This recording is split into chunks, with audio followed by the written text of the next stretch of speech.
Welcome back to the grind for an Act 7.3 quest number 4 guide on what I think is the easiest path here, starting off with Stryfe. This path has shock vulnerability, so you do some increased damage and it makes the fights go quicker. It also has live wire, so any champion can apply a shock to the opponent.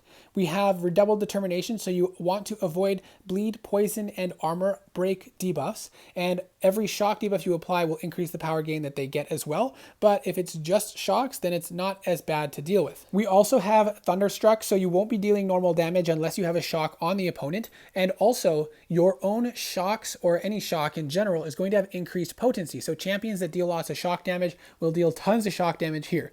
But the problem is we also have to deal with right back at you, so anytime you knock the opponent down, they're going to be immune to debuffs for a number of seconds. That means you don't want to deal with parry heavy champions or anyone that relies on knocking them down with their frequent special attacks or heavy attacks for their damage. So you want champions that can deal a ton of damage with their basic hits or that requires limited number of knockdowns. So you can see here, we are going to knock him down because we're using the special 2 to ramp up our hits on the combo meter, but very soon after the debuff immunity is gone. So now we wait for another opening or parry and we go back in until we get another shock debuff.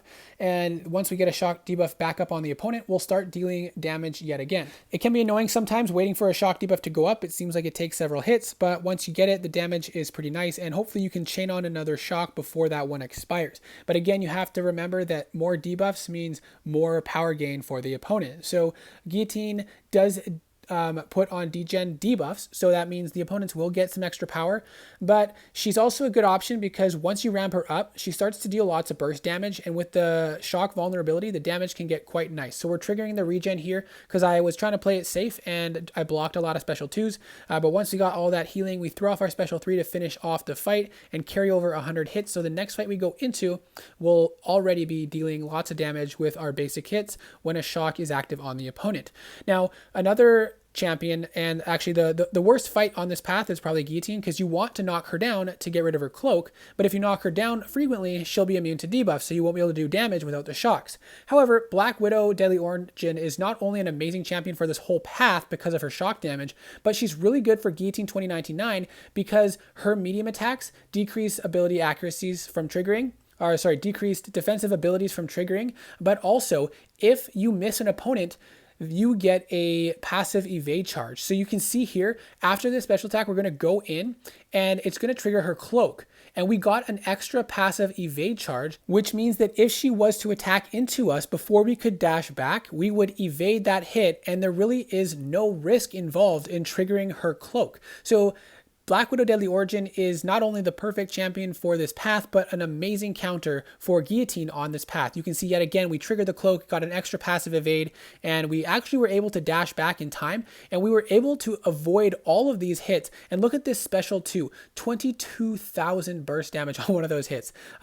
So not a bad fight at all, 43 hits to finish it off. So I was hoping to showcase that evade mechanic in this fight, but we never actually had to trigger it. The next fight on this path is Punisher, and he has some annoying special attacks if you're not good at dexing the special 1, and also with the increased power gain, depending on the opponent the champion that you're using, then you might end up pushing him to a special 2, which we did a couple times. So I did take a decent amount of block damage, but because Guillotine has a heal, then I was able to survive to the end of the fight. You could also bring in a champion with really strong power control, so you don't even have to worry about the opponent gaining power in this matchup, and that would be a really effective way of dealing with it as well, because any champion can be used for this path.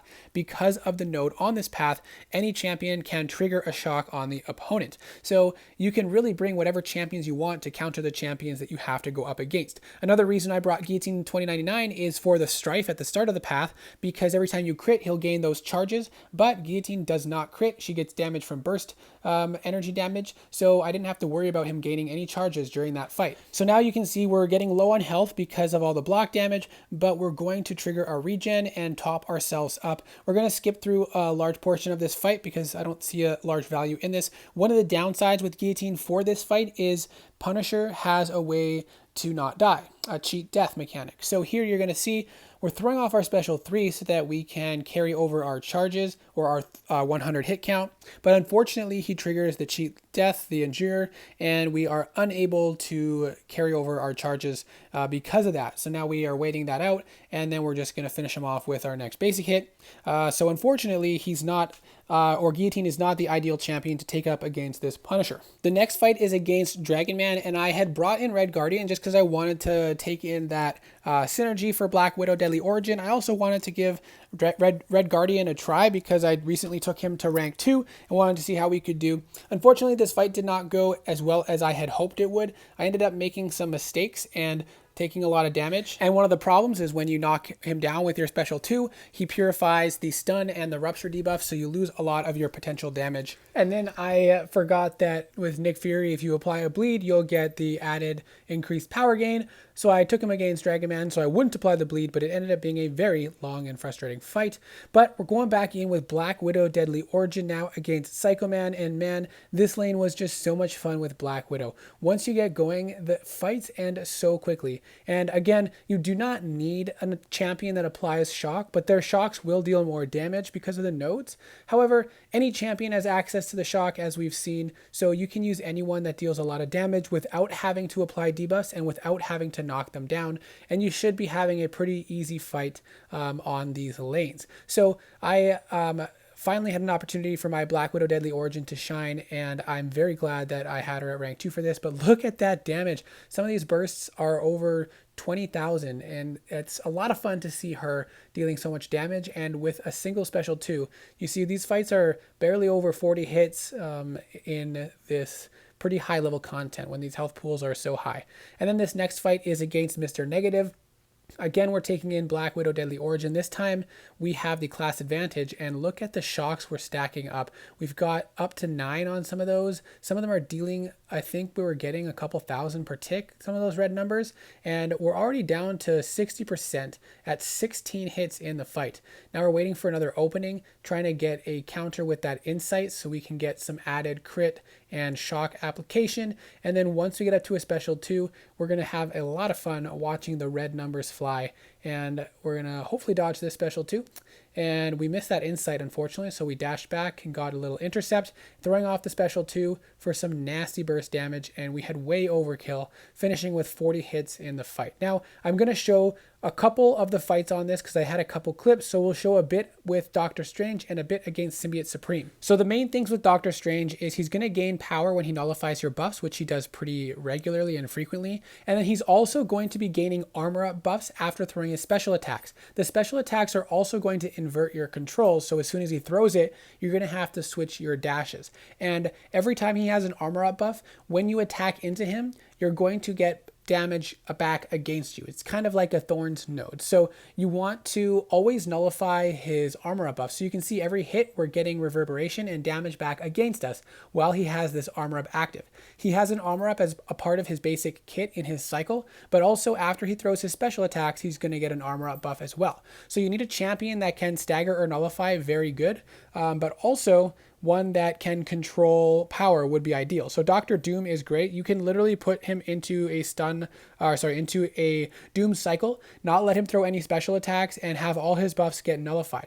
The problem is he's likely going to nullify all of your Furies. I think we had a couple that might have gone through, and so we got a little extra damage. So it can be a bit of a long fight, but it can turn this fight into a very simple fight where all you're doing is cycling your power stealing and special attacks. You see, we got to hold on to that Fury for a little bit, but it did end up getting counter spelled.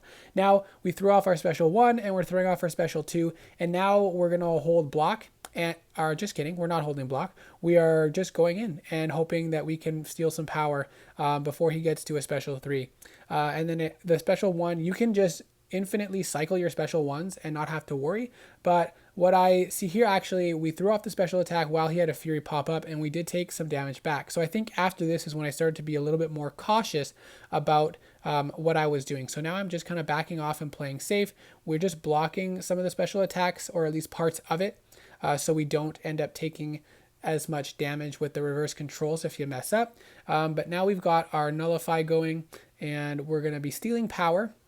And hopefully after this is when we're going to start to control the fight a little bit better and just maintain our staggers and our power control throughout the fight, because you don't want his power control to get the best of you. And Dr. Doom, when played correctly, can really control the opponent's power pretty much perfectly. And sometimes after these special attacks, after the special 3, I'll just do 2 light attacks, dash back, and then dash back in and do as many light attacks as I can to optimize the power steal. Because when he is at 3 bars and gaining power, just a few of the light attacks to steal power can leave you with him having a lot of power. Like right here, he's getting close to a special 3 again. So you really have to find your opening quickly at times, unless you just focus on light attack power stealing and focusing on special 3s rather than special 2s. But I did throw in a lot of special 2s in this fight. And then the fight against Symbiote Supreme, we have ebb and flow knockdown. So you have to knock him down in order to remove the protection so you can deal regular damage. Steady perseverance. So anytime the defender activates a special attack, they'll get a stun immunity buff for 8 seconds. And then he's immune to power rate modification. So Dr. Doom's great because you can easily chain on heavy attacks to put a stagger on the opponent. So whenever he throws a special attack, you'll be nullifying his steady perseverance stun immunity. So as you can see there, he threw the special attack, the stun immunity triggered, but we nullified it or removed it with the stagger. So Dr. Doom can bypass that node mechanic, and then he has really good power control, obviously. So it helps with Symbiote Supreme's rapid power gain at times. And if you have a special 1 ready, you can just throw it off when he power gains a ton and ends up with 3 bars of power, and you won't have to worry about taking a special 3 to the face. So Dr. Doom is a good option for this fight. And then of course, Human Torch with the pre-fight, all the Nova Flames he'll never be immune to them. So you can always have those active, dealing lots of damage as well as power sting damage when Symbiote Supreme does activate his special attacks. So both are very good options for this path. You can be done with a lot of champions as well, but these were the top counters that I used. So I do hope that this video is helpful. Let me know what your thoughts are in the comment section below, and I hope to see you in the next video.